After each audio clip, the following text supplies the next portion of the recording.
Ես գիտեմ, որ կա Հայաստանում մի շերտ, որոնց թվում է, թե ես մի մարդ եմ, որը մարդկանց երբեք չի ներում,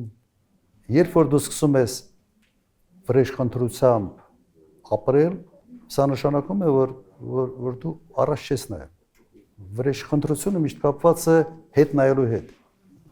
Դու չես կարող վրեժխնդրություն ապագայի հետ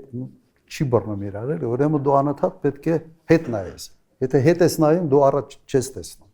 Կան հարցը ներել չներելու մեջ չի, հարցը նա է, որ դու չպետք է քո էներգիան ուղղես միայն դրան։ Այդ Գրաֆ Մոնտե Կրիստոն լավ ֆիլմ է։ Իսկապես նայվում է այդ ֆիլմը։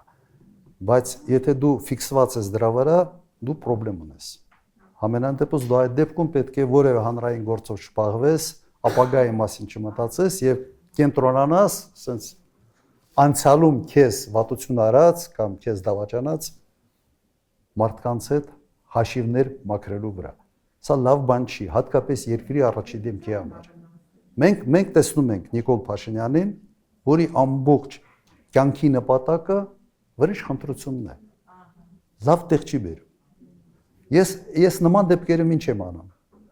Ուղղակի ֆայլերից այդ մարդուն ջնջում եմ։ Ներել, չներելու արդեն հարց չի։ Ուղղակի քո ֆայլերից հանում ես, ասում ես, եղել է այս մարդը, օքեյ, թող իր կյանքով գործ չունեմ այդ մարդու հետ, մենք տարբեր ճանապարհներով ենք գնում։ Բայց ես չեմ ուզում, որ դա այդ ինքը բան է, որ դու սկսում ես դրանով ապրել, ինքը քեզ ուղղակի այդ վրեժխնդրության բանը մոլոց կա դառնում, քեզ ուտում է, ուղղակի ներսից է դա քեզ քայքայում։